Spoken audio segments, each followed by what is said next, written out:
नमस्ते दोस्तों। भारतीय गर्मियां तो वैसे ही बदनाम हैं, पर इस बार ये और भी ज्यादा गर्म हो गई हैं। वजह है ईस्ट इंडिया कंपनी के भारतीय सिपाहियों का चल रहा विद्रोह, जिसने हिंदुस्तान में कंपनी के शासन की नींव हिला दी है। तो आज हम आए हैं कश्मीरी गेट दिल्ली में, जहां विद्रोही फिरंगियों से शहर की जमकर रक्षा कर रहे हैं। बहादुर शाह को हिंदुस्तान का बादशाह घोषित किए जाने के बारे में आप क्या सोचते हैं? शेर बूढ़ा भी हो जाए तो शेर ही रहता है।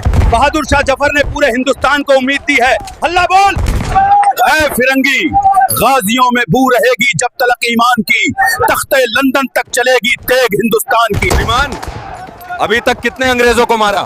10, अब 11। अरे भाई एक मिनट, तुम्हारा नाम क्या है और युद्ध में तुम्हारी प्रेरणा क्या है? फतेह सिंह, ये फिरंगी हमें गुलाम बनाना चाहते हैं, हम इसे बर्दाश्त नहीं कर सकते।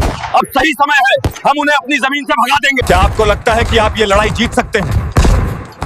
हम अपनी आखिरी सांस तक लड़ेंगे। क्या आप मुझे अपनी दिनचर्या के बारे में कुछ बता सकते हैं? खैर, मैं तोपों और लोगों की चीखों से जागता हूँ, फिर मैं लगभग 15 घंटे लड़ता हूँ, फिर रोटी मिलती है तो खा लेता हूँ, अपनी पत्नी राम प्यारी के बारे में सोचकर रोता हूँ, फिर सो जाता हूँ। सर, इस चल रहे युद्ध पर कोई अपडेट? हम और विद्रोही कई स्थानों पर आमने सामने हैं, और कभी वे हमें हराते हैं तो कभी हम उन्हें। आप यहाँ कब से लड़ रहे हैं?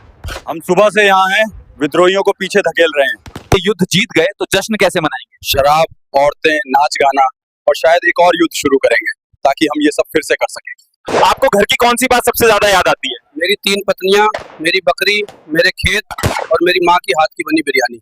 आपने युद्ध में भाग क्यों लिया? कोई मेरे पास आया और कहा कि मैं जितने भी फिरंगी मारूंगा उसके बदले वो मुझे एक चांदी का सिक्का देगा। मैंने कहा ठीक है, अब तुम गिनते रहो। आपकी बागियों के खिलाफ क्या रणनीति है? भागो, भागो और भागो, खुद को बचाओ।